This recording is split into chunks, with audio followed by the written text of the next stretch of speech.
creo que tu palabra es verdad, la verdad. Tu palabra es como una espada para poder separar lo que es de la carne y lo que es del espíritu. Tu palabra viene para sellar tu propósito y así será hoy, en nombre de Jesús. Y diga conmigo así: yo soy todo lo que Dios dice que yo soy. Diga: yo tengo todo lo que Dios dice que yo tengo.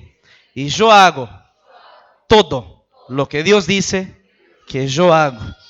Y hoy tendremos una experiencia con el Evangelio de la gracia. Aleluya. Amén. Antes de iniciar, nosotros estamos en las redes sociales, ¿ok? Esta semana inauguramos ahí nuestro canal en Spotify y SoundCloud. ¡Woohoo!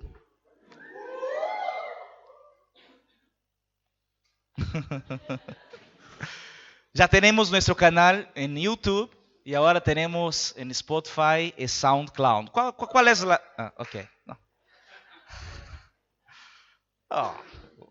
Si es para hacer, vamos a hacer de verdad, ¿ok? Vamos a probar otra vez a ver si va a andar. Tenemos estos canales ahí. Yes. ¿Por qué? ¿Cuál es el objetivo? El objetivo no es multiplicar seguidores ni alcanzar 1 millón de inscritos en YouTube. No, no es este. Aún no. El principal objetivo es hacer un canal para los hijos, para que la iglesia pueda oír todas las semanas las prédicas. Así que la meta es subir las prédicas del día martes. Todavía no hemos logrado llegar el martes, pero siempre a los miércoles ya están ahí nuestras prédicas en YouTube, Spotify y ahora en SoundCloud.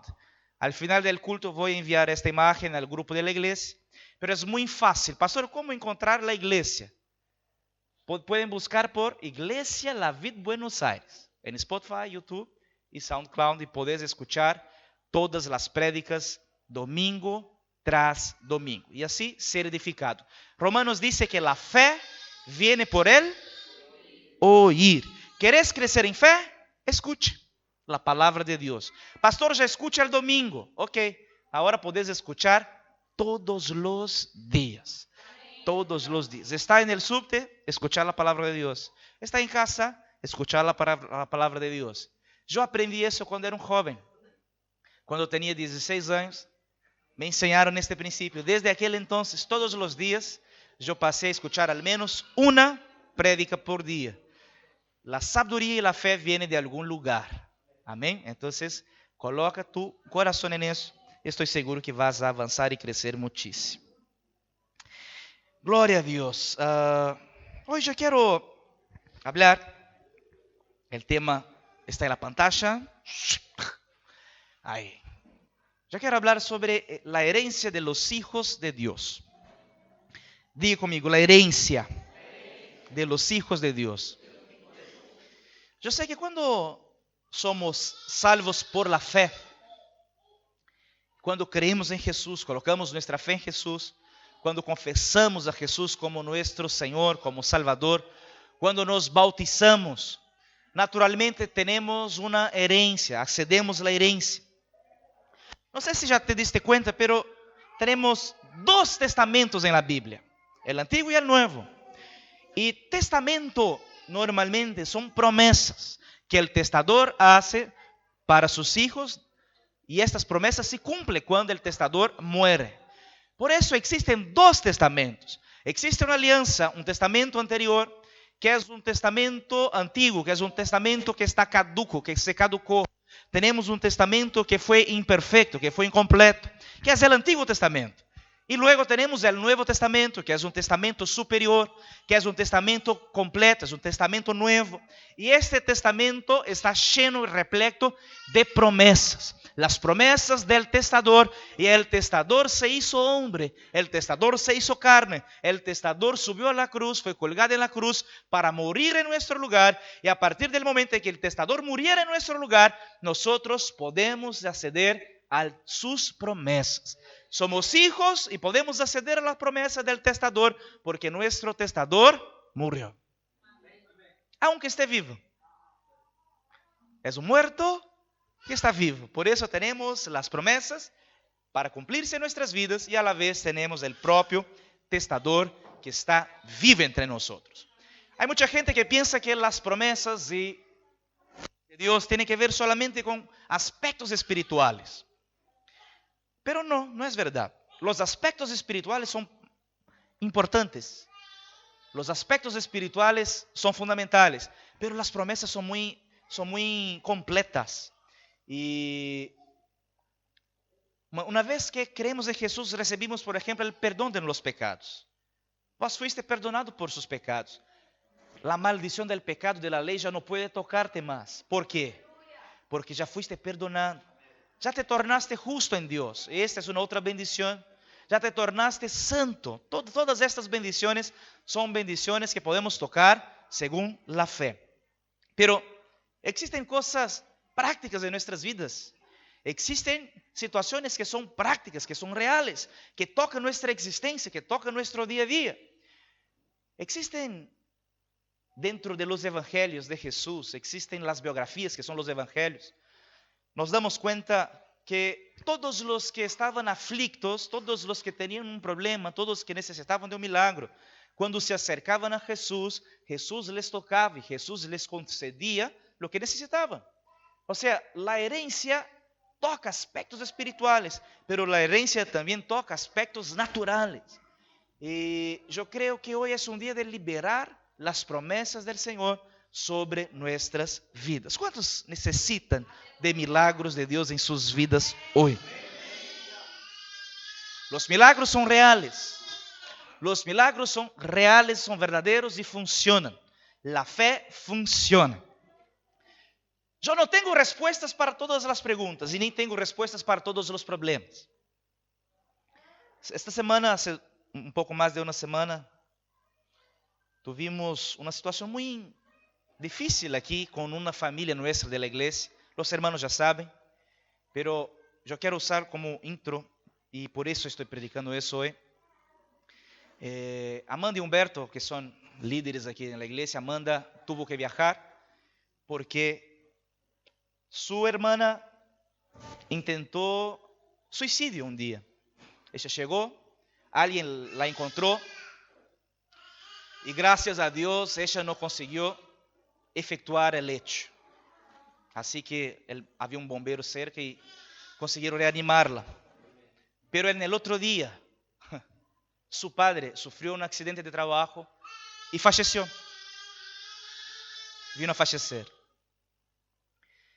Y aquí conmigo, hermanos, no se distraigan, por favor. Y estas cuestiones son cuestiones que yo no tengo respuestas. Yo no tengo respuestas. Pastor, ¿por qué? No sé. No sé por qué situaciones así pasan dentro de la vida de la iglesia. Hay personas que piensan que una vez que se convierten, una vez que conocen a Jesús, nunca más van a experimentar quizás enfermedades o situaciones de dificultad en la vida. Pero eso no es verdad. Ayer me llamó un hermano.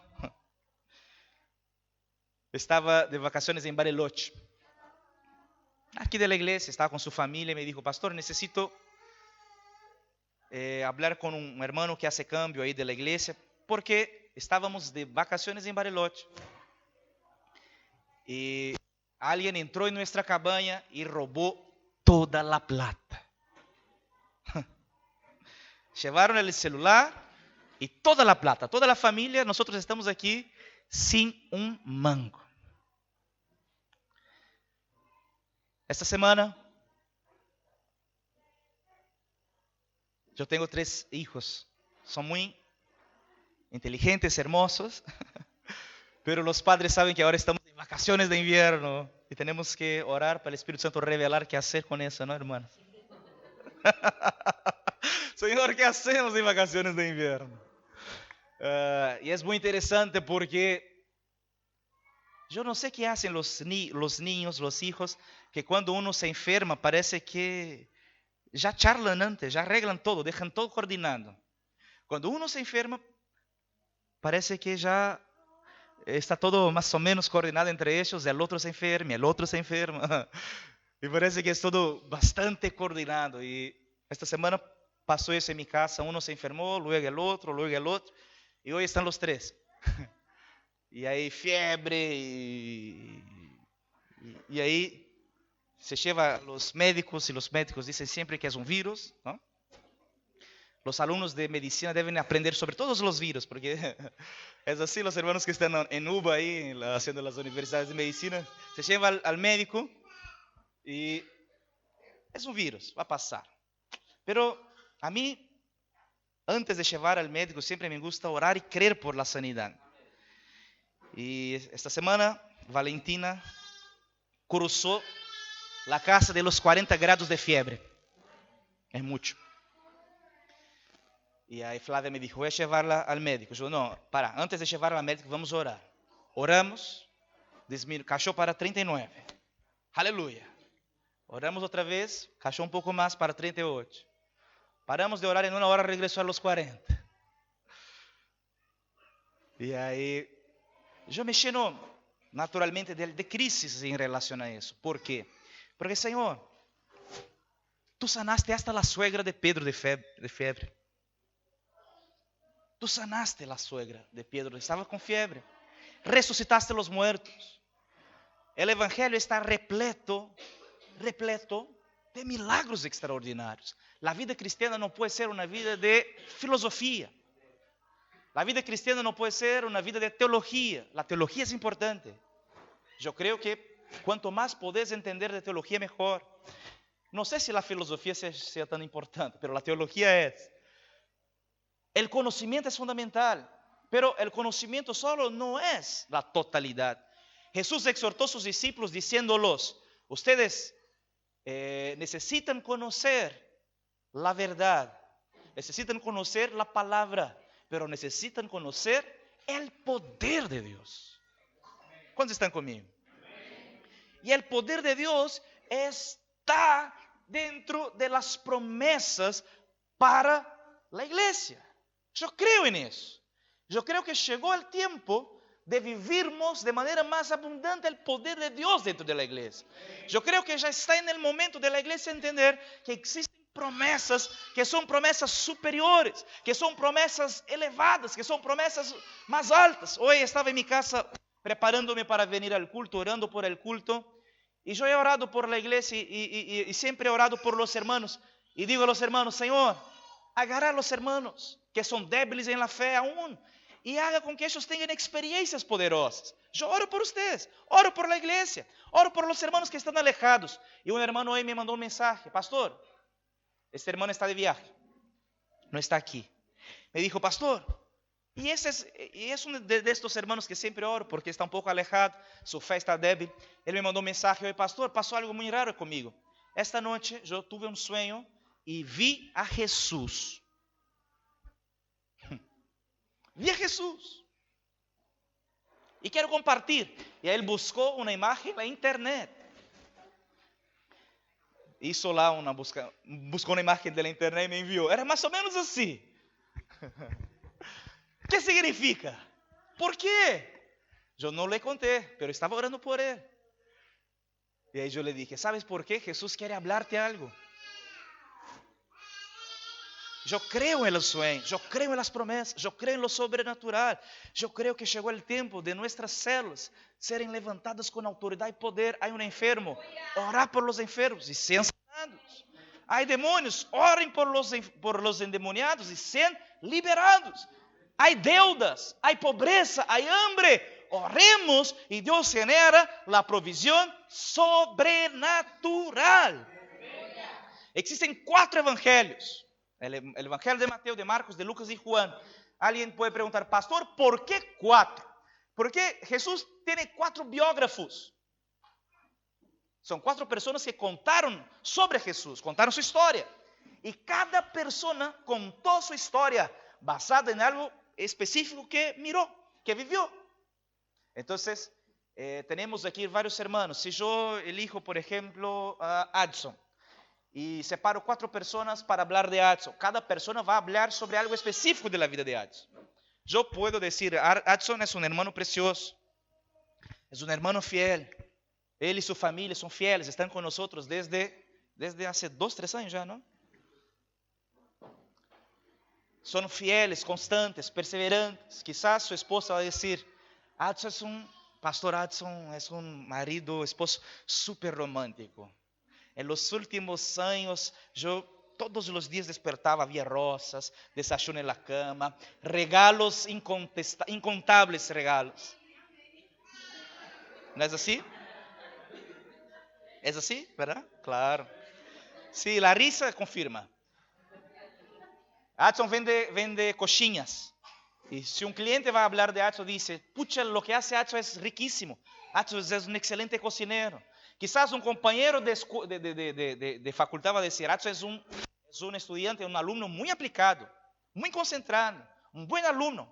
O sea, cada uno va a hablar una parte. Y así funciona Jesús. Jesús tiene 4 biógrafos, 4 personas que contaron su historia. ¿Por qué 4? Cada uno va a contar una parte de la historia según su lente, según la manera que miraba, según la manera que veía. ¿Cuántos me comprenden, hermanos? Y uno de los 4 evangelios específicos, el evangelio de Marcos. Es un evangelio muy especial porque Marcos habla de Jesús en su humanidad. En el evangelio de Marcos tenemos a Jesús a todo tiempo haciendo milagros. El evangelio de Jesús es un evangelio repleto de milagros. Yo quiero leer un texto que está aquí en la pantalla, está en Marcos capítulo 8, verso 2. Marcos capítulo 8, verso 2 dice, yo siento compasión de esta gente, porque ya llevan 3 días conmigo y no tienen nada que comer. ¿Por qué Jesús multiplicaba panes? Porque tenía compasión de las personas. Jesús se llenaba de compasión y la compasión lo hacía traer los cielos sobre la tierra. Primero Juan capítulo 3, verso 8. Existe una promesa de las más increíbles y más lindas de toda la Biblia, en mi opinión. Primero Juan capítulo 3, verso 8 está en la pantalla, dice, el Hijo de Dios fue enviado para destruir las obras del diablo. Diga conmigo, el Hijo de Dios, diga más fuerte, el Hijo de Dios fue enviado para destruir las obras del diablo. ¿Cuáles son las obras del diablo? Enfermedad es obra del diablo. Pobreza es la obra de Satanás. Maldición son obras de Satanás. Mentiras son obras de Satanás. Familias destruidas son obras de Satanás. Hijos que no hablan con los padres son obras de Satanás. Padres que no aman a sus hijos son obras de Satanás. Desempleo, obra de Satanás. Otro día un hermano me preguntó, pastor, ¿será que estas promesas de Dios vamos a vivir solamente en la gloria? No, las promesas de Dios son para vivirlas hoy. ¿Y por qué existe tanta enfermedad si Dios es bueno?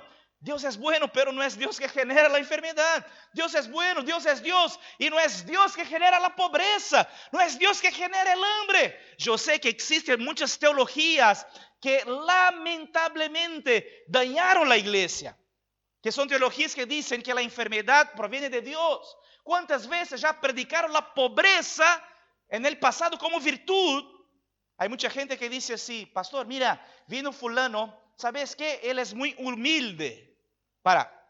¿Qué significa ser humilde? No, tiene poco dinero, entonces es pobre. Es feo decir pobre, prefiero decir humilde. ¿Pero por qué decís humilde? Porque en su cabeza pobreza es señal de humildad. Y eso no es verdad. Pobreza no tiene nada que ver con humildad. Es posible haber pobres que sean arrogantes. ¿Conoces algún pobre arrogante? ¿Cuántos conocen pobres arrogantes? ¿Y conocen a ricos humildes? Aquí, pastor, yo soy un... yes. Nadie es tan humilde como a mí, como yo. Pero ¿por qué tenemos pobreza como virtud?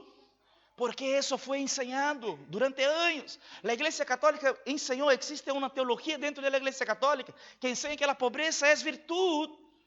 Existen monasterios, que son los lugares que aquellos que quieren apartar de este mundo que puedan vivir apartados, alejados para poder mantener su santidad, su pureza.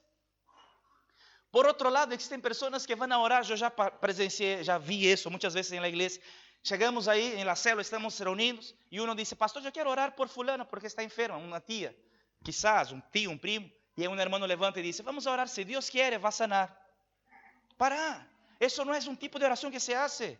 Si Dios quiere, va a sanar. No, Dios siempre quiere sanar. Ah, pastor, pero ¿y si la enfermedad está para enseñar algo? Si la enfermedad está para enseñarnos una lección. Si la enfermedad viene para enseñarnos una lección, no deberíamos tomar remedios. No deberíamos buscar a los médicos. Porque si Dios te quiere enseñar una lección con enfermedad, si tomas remedios, estás impidiendo el propósito de Dios en su vida. Entonces necesitamos cambiar esta mentalidad, estas mentalidades que son mentalidades equivocadas. Pobreza no pertenece a Dios, enfermedad no pertenece a Dios, opresión no pertenece a Dios, depresión no pertenece a Dios. Existe un movimiento moderno. Escuchen eso, hermanos, eso es muy importante. Existe un movimiento moderno que quiere tornar la depresión como algo normal. No es. No es. Muchas veces yo veo hermanos de la iglesia replicando cosas en Instagram. La depresión, cuidado con la depresión. La depresión es obra de Satanás. El Hijo de Dios vino para deshacer las obras de Satanás. Nosotros fuimos llenados de un aceite de alegría. El Señor nos promete su alegría. Somos el pueblo más contento y más alegre de la tierra. ¿Cuántos están conmigo? El Hijo de Dios vino para destruir las obras de Satanás en mi vida. Si hay algo que Satanás está obrando en su vida, hoy, en nombre de Jesús, el Hijo de Dios va a cancelar, anular, destruir. Y hoy saldremos de aquí llenos de las promesas del Señor. Yo quiero leer Marcos capítulo 5, verso 21.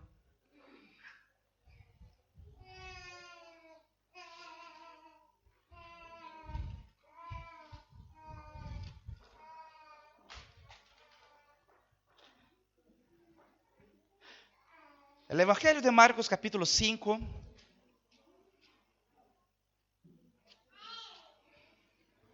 verso de número 21. Dice así. Estamos ahí en la pantalla. Después que Jesús regresó en la barca al otro lado del lago, se reunió alrededor de él una gran multitud, por lo que él se quedó en la orilla. Llegó entonces uno de los jefes de la sinagoga llamado Jairo. Al ver a Jesús, se arrojó a sus pies, suplicándole con insistencia: mi hijita se está muriendo. Ven y pon tus manos sobre ella, para que se sane y viva. Jesús se fue con él, y lo siguió una gran multitud, lo cual lo apretujaba. Había entre la gente una mujer que hacía 12 años padecía de hemorragias. Había sufrido mucho a manos de varios médicos. Y se había gastado todo lo que tenía, sin que le hubiera servido de nada. Pues en vez de mejorar, iba de mal en peor. Cuando oyó hablar de Jesús, se le acercó por detrás, entre la gente, y le tocó el manto. Pensaba: si logro tocar siquiera su ropa, quedaré sana. Al instante cesó su hemorragia y se dio cuenta que su cuerpo había quedado libre de esta aflicción. Al momento también Jesús se dio cuenta de que de él había salido poder. Así que se volvió hacia la gente y preguntó: ¿quién me ha tocado la ropa? ¿Ves que te apretujaba la gente?, le contestaron sus discípulos. Y aún así preguntas: ¿quién me ha tocado? Pero Jesús seguía mirando a su alrededor para ver quién lo había hecho. La mujer, sabiendo de lo que había sucedido, se acercó temblando de miedo y arrojándose a sus pies, le confesó toda la verdad. Hija, tu fe te ha sanado, le dijo Jesús. Vete en paz y queda sana de tu aflicción. Todavía estaba hablando Jesús cuando llegaron los hombres de la casa de Jairo, jefe de la sinagoga, para decirle: tu hija ha muerto. Tu hija ha muerto. Aquí conmigo, hermanos. Ese texto es un texto muy, muy, muy interesante. Porque Jesús estaba en la barca, sale de la barca. La multitud estaba repleta de multitud, había mucha gente. Llega un padre y suplica a Jesús por su hija, su hijita. Su hijita que estaba muriendo, estaba casi muerta. Y había mucha gente. La multitud estaba ahí. Y el padre se acerca a Jesús y le dice: maestro, necesito que vengas conmigo. Mi hijita está muriendo. Y Jesús decide ir. Yo creo que cuando Jesús decide ir con este hombre, su corazón se llenó de esperanza. Porque él sabía que si Jesús llegara a su casa a tiempo y ella estuviera viva, seguramente su hija sería sanada. Pero, ¿cómo salir de una multitud? ¿Cómo salir de una multitud? Había un obstáculo muy gigante, había una multitud ahí. Y yo creo que él intentaba hacer de todo. ¡Ah! Algunos ya pasaron por eso en el subte, por ejemplo, ¿no? Ves la puerta abierta en el final del túnel. Hay una multitud delante tuyo. Y en este momento viene a la cabeza: ¿por qué no somos japoneses? Entre la filita, y sale en la filita. Yo creo que este hombre miraba, había una multitud y él tenía una necesidad grande. Interesante. Jesús conocía la necesidad. Jesús sabía del corazón del hombre. Y Jesús dijo: vamos. Pero mientras Jesús está caminando, llega una otra persona. Yo sé que siempre hablamos de la mujer que tenía hemorragia. Yo no quiero hablar de la mujer, yo quiero pensar en el padre. Jesús está caminando y para. Y dice: alguien me tocó. El padre: pucha, no puede ser. Señor, no, alguien me tocó. Y el corazón del padre, afligido, aflicto: Señor, ¿sabes qué? Cuando llegamos a un hospital, hasta en el hospital tenemos orden de prioridad por gravedad. ¿Es así? Por gravedad. Una vez llevé a Valentina al hospital porque ella vio un remedio abierto, la agarró y pensó que era mamadera. Cuando llegamos en el hospital y dijo lo que había pasado, entramos de una, no esperamos nada. Pero cuando llegamos con fiebre, con dolores, quedamos una semana esperando. ¿Es así? ¿Ya pasó con alguien? Yo creo que el Señor decía: Señor, para orden de prioridad, ella tenía hemorragia, o aún no sabía quién era. Señor, la multitud te apretuja, te aprieta, pero mi hija está muriendo. Jesús decía: no, alguien me tocó. Existe alguien que me tocó de manera especial porque yo siento que salió poder. Y los discípulos decían: maestro, pucha, mira tanta gente, ¿cómo vamos a saber quién te tocó? Pero el corazón de Jesús no se movía. El corazón de Jesús no se movía. Yo creo que el corazón de Jesús en algunos momentos se quedaba atado al corazón de la necesidad de sus hijos.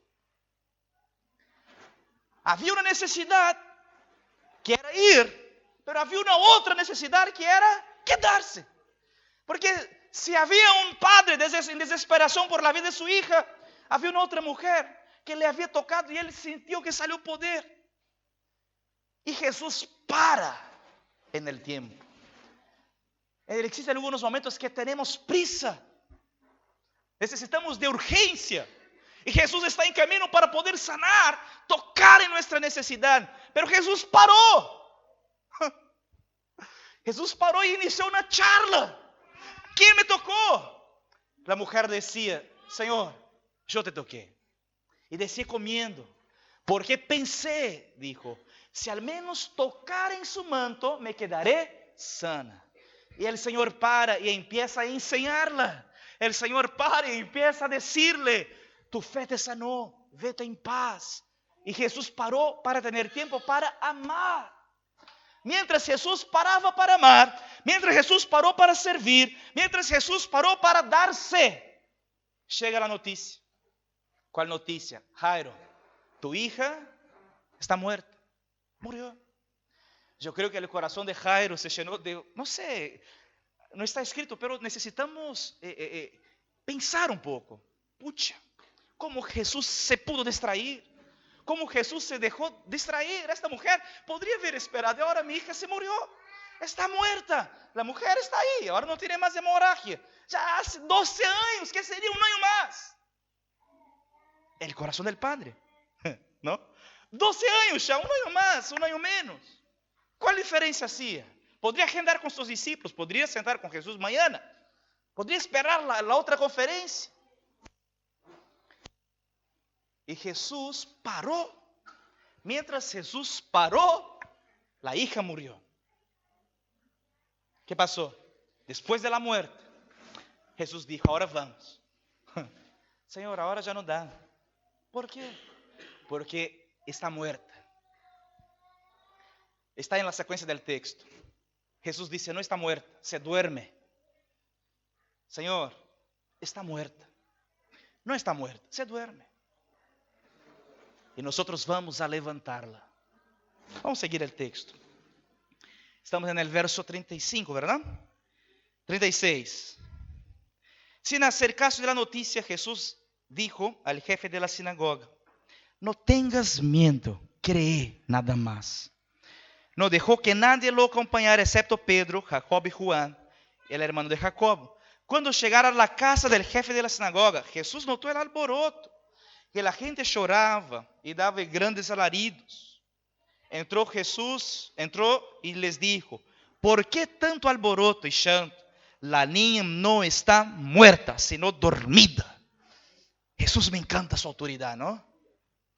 ¿Por qué lloran? ¿Cómo, Señor? ¿Qué pregunta es esta?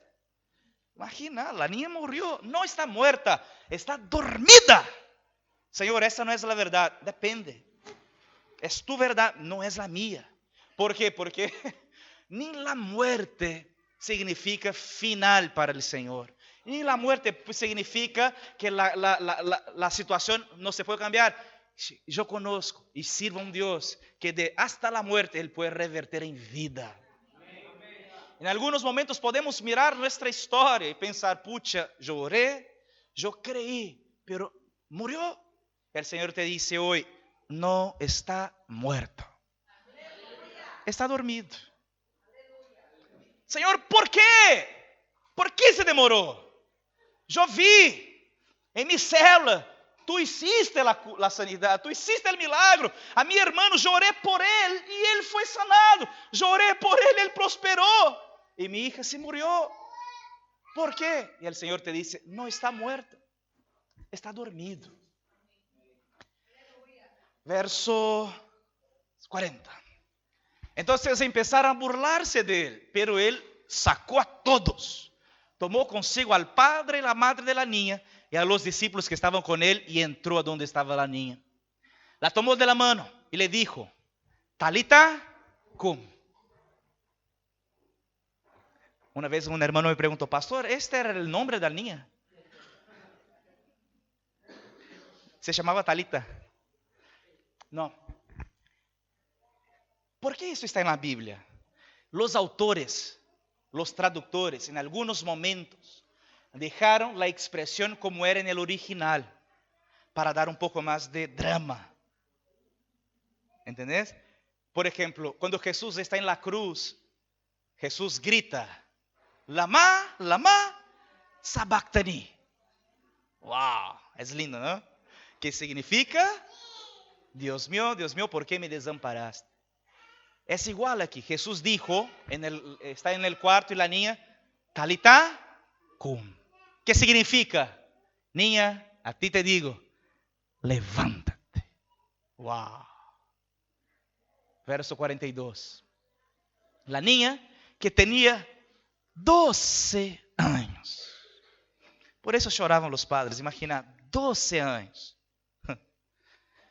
Se levantó enseguida y comenzó a andar. Ante este hecho, todos se llenaron de asombro. Pero el asombro de los incrédulos es la realidad de los hijos. La muerte para el mundo es la vida para los hijos, porque en cuanto a nosotros no hay límites. En cuanto a nosotros no hay ningún tipo de limitación, no hay ni muerte, ni vida, ni el pasado, ni el futuro podrán alejarnos de las promesas del amor de Cristo, que sobrepasa la comprensión, que sobrepasa la medicina, que sobrepasa la realidad. Es así que caminamos, porque Él vino liberar buenas nuevas a los pobres. Pastor, hasta los pobres pueden tener buenas nuevas. Estamos aquí domingo tras domingo para anunciar buenas noticias. El mundo está lleno de malas noticias. Si lees un diario vas a ver malas noticias, pero hoy estamos aquí para proclamar buenas noticias. Digan los pobres, ricos soy. Digan los débiles, fuerte soy. Digan los enfermos, sanados soy. Digan los muertos, vivos soy. Digan los endeudados, prestaré a muchos. Digan, proclamen. ¿Por qué? Porque Él vino a dar buenas noticias a los pobres. No importa su realidad. No importa lo que tenés, no importa lo que hiciste, no importa su realidad. Si Dios levantó a esta niña, puede levantar cualquier circunstancia dentro de su vida. Vino a traer buenas nuevas a los pobres. Yo quiero declarar que no importa si tomaste una decisión económica equivocada en su vida, no importa si te endeudaste, no importa tu pasado, lo que importa es que hasta los pobres hay buenas noticias, para los pobres hay buenas nuevas, y aquí estamos para proclamar las buenas nuevas. El Señor puede y hará milagros en su vida económica. Además, Él vino a dar libertad a los cautivos. Libertad. Hay tantos hermanos que son esclavos de tantas cosas, esclavos de su pasado, esclavos al alcohol, esclavos a las drogas, esclavos a la pornografía, esclavos a la mentira. Él vino a traer libertad. Somos libres, somos completamente liberados. No hay ningún tipo de opresión sobre nuestras vidas. Él vino a traer vista a los ciegos. Hasta los ciegos vino a traer vista. Vino a traer libertad a los oprimidos de corazón. Por eso te digo y te afirmo, no permita su corazón triste. No permita la tristeza entrar en su vida. No permita ser dependiente de remédios, de pastillas durante la vida. Dios no tiene eso para vos. Podés ser liberado hoy. Podés ser sanado hoy. Porque Él vino a traer libertad. Pastor, ¿cómo hago? ¿Cuál es el camino? Dame 10 pasos para ser liberado. No tengo 10 pasos, yo tengo un Salvador. Yo tengo un ayudador. Aquel que puede liberarte por siempre, forever and ever. Amen. Aleluya. Amén.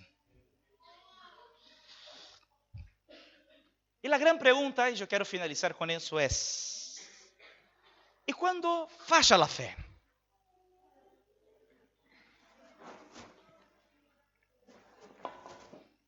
Todo lo que estoy hablando y compartiendo y proclamando no es novedad para nadie aquí.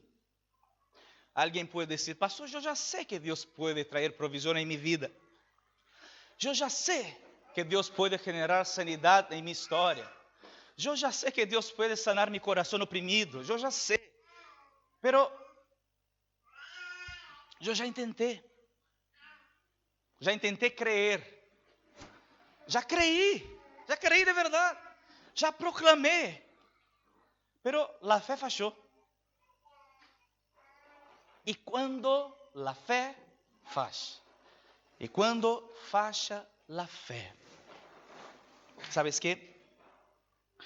En Marcos capítulo 9, verso 14. Vamos a ver el texto.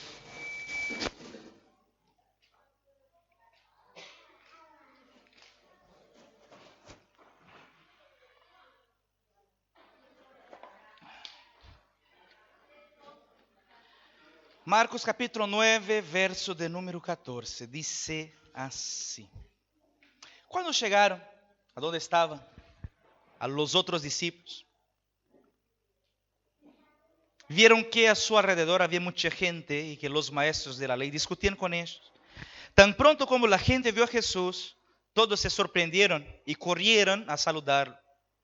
¿Qué están discutiendo con ellos?, les preguntó. Maestro, respondió un hombre entre la multitud, te he traído a mi hijo, porque pues está poseído por un espíritu que le ha quitado el habla. Wow, para. ¿Qué pasó aquí? El niño paró de hablar, dejó de hablar. No hablaba más. Probablemente hablaba antes. Me imagino, eso me imagino. Y en algún momento paró de hablar. Y yo creo que este niño daba señales de que estaba endemoniado. Después vamos a ver algo. Porque el propio padre dice, maestro, hay un demonio ahí. Y el padre probablemente no es una persona espiritual. Pero era tan evidente que había algo de Satanás, había una operación maligna, que el propio padre le dijo, hay demonio, está endemoniado. Verso 18. Cada vez que se apodera de él, lo derriba. Echa espumarajos, cruje los dientes y se queda rígido. Debe ser desesperador para un padre, ¿no? Ya pedía a sus discípulos que expulsaran al espíritu, pero no lo lograron. La fe falló. Jesús dijo, verso 19, a generación incrédula, la fe falló. Jesús está afirmando, la fe falló. ¿Hasta cuándo tendré que estar con ustedes? ¿Hasta cuándo tendré que soportarlos? Tráigame al muchacho. Así que se lo llevaron. Tan pronto como vio Jesús, el espíritu sacudió de tal modo al muchacho que este cayó al suelo y comenzó a revolcarse echando espumarajos. ¿Cuánto tiempo hace que le pasa eso?, le preguntó Jesús al padre. El padre dijo, desde que era un niño, contestó. Muchas veces lo ha echado al fuego y al agua para matarlo. Si puedes, mira eso, si puedes hacer algo, ten compasión, Señor, y ayúdanos. Mira la respuesta de Jesús, verso 23. ¿Cómo que si puedo? Jesús es lindo, ¿no? ¿Cómo que si puedo? Porque el que cree, todo es posible.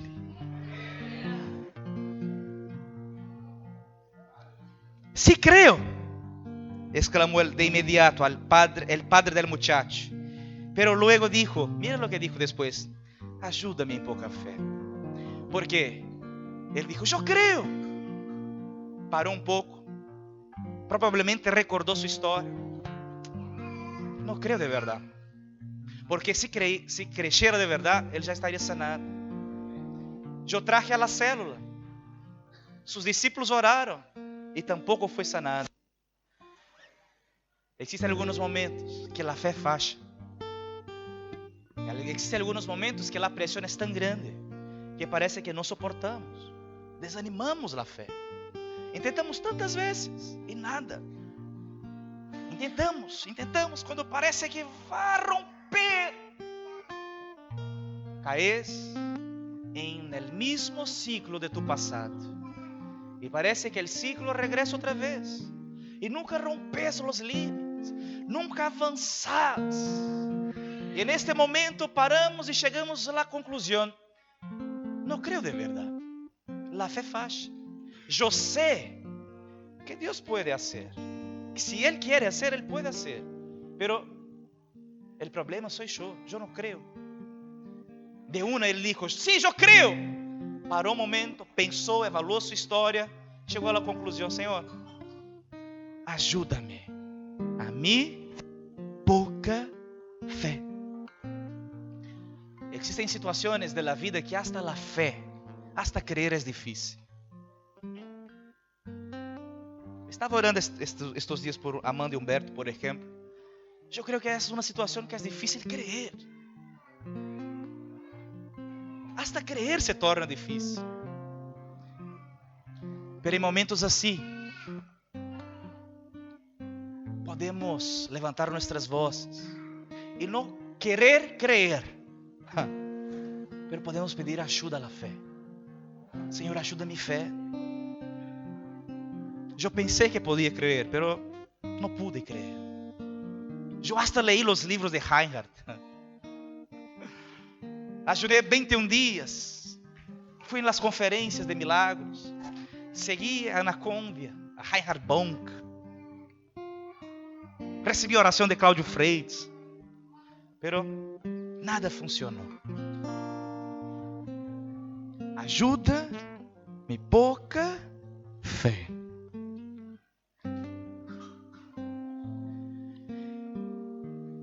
Verso 25.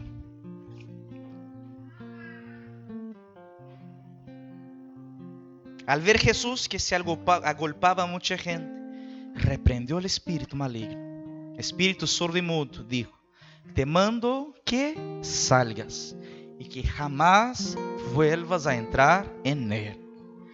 El espíritu, dando un alarido y sacudiendo violentamente al muchacho, salió, y este quedó como muerto.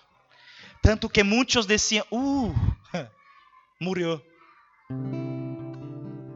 Parece que Jesús oró y peoró. Pero Jesús lo tomó la mano y lo levantó. Y el muchacho se puso de pie. Jesús entró y actuó aun cuando la fe falló. Eu sei que sempre ensinamos e sempre repetimos o poder da fé. Sempre animamos a los hermanos a creer. Pero hoy eu quero declarar e proclamar que hasta quando a fé falla, hasta quando falla a fé, podemos levantar nossas vozes, porque temos Salvador. Temos ajudador. Salvador significa sozo en el original. Sozo significa que Él nos salva, pero no salva solo del infierno. Significa que Él es Salvador. Si Satanás tiene como papel, como función acusar, el Salvador tiene como papel y como función salvar. Hoy yo creo que el Salvador va a salvar. Mientras estábamos orando aquí hoy en la alabanza, el Espíritu Santo me dijo que hoy el Salvador está en este lugar para agarrar sus oraciones, sus peticiones, y va a sellar. Y la próxima semana, escuchen lo que te digo, la próxima semana va a ser una semana donde muchos testimonios se escucharán, porque todos los días el Señor quiere salvar, todos los días, pero hoy Él quiere más. Todos los días Él quiere sanar, pero hoy Él quiere más. Todos los días Él quiere liberar el corazón oprimido, pero hoy Él quiere más. Todos los días Él tiene buenas nuevas a los pobres, pero hoy quiere más. No importa cuál situación estés hoy, lo que importa es que Jesús está aquí. Quizás Él estaba caminando para sanar, a resucitar a un muerto, pero la iglesia dijo: maestro, si al menos tocamos en tu manto, si al menos tocamos en ti, tú puedes transformar y vas a transformar la realidad de mi vida. Aún si no creemos, aún si no crees, clama a Él y pedí ayuda a tu poca fe. Levántate ahora en nombre de Jesús.